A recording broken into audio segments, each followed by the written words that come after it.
Last night, my digestive system erupted with a grand fanfare. Fortunately, while everyone else was out at dinner. Unfortunately, the fireworks continued throughout the night, which made for a pretty grim and sleepless ordeal. And to make matters worse, the bathroom was in the sleeping area.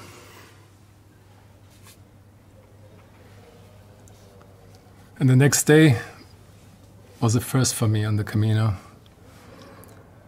taking a taxi to reach my destination. But walking was out of the question. I could barely find the strength to leave the albergue. And anyway, they tend to kick you out early. The last thing you want when battling an illness is to be stuck in an albergue, let me tell you. And so a taxi it was, since the only train to Léon had already left an hour earlier. My friend Jim, who had planned to join the Camino in Léon, graciously gifted me his apartment reservation after pressing matters forced him to fly back home, unfortunately. But the prospect of a private, quiet sanctuary was such a welcome relief in my weakened state.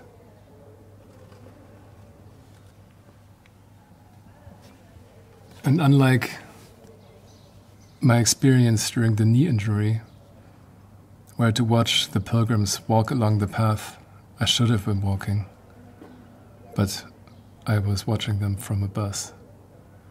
It didn't pain me this time.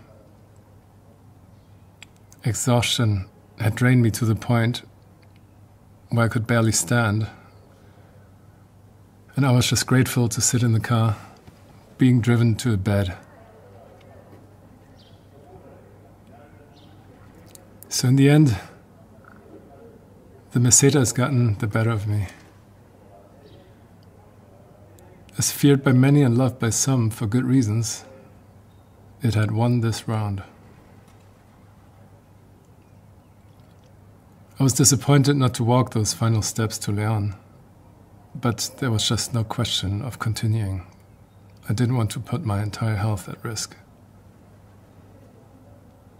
It felt strange to cover in an hour what would have taken 2 days of walking.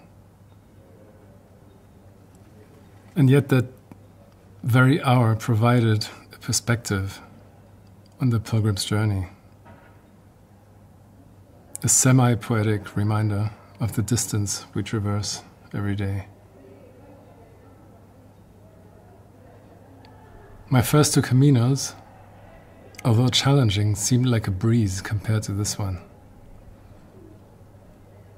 I'd even done a cocky 100-kilometer overnight walk. But this time, my body keeps firmly saying, wait a minute.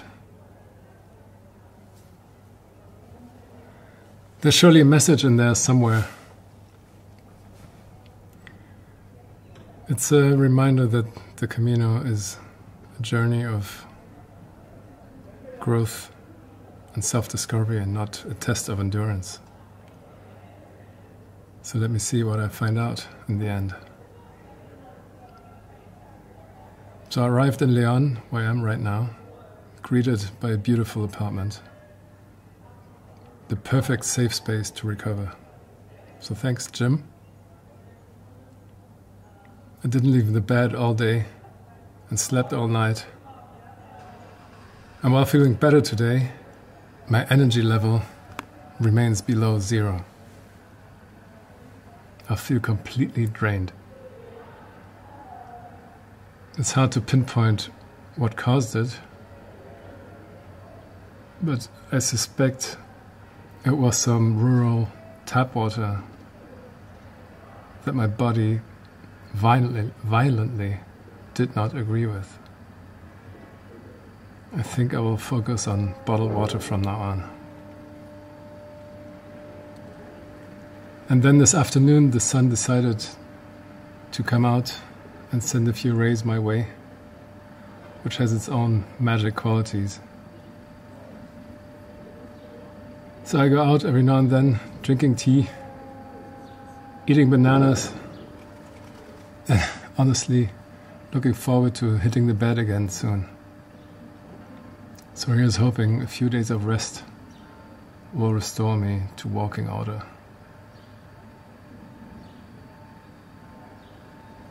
So as always, if you like this kind of thing, hit that like button if you feel like it, subscribe, and come walk along with me on the Camino de Santiago.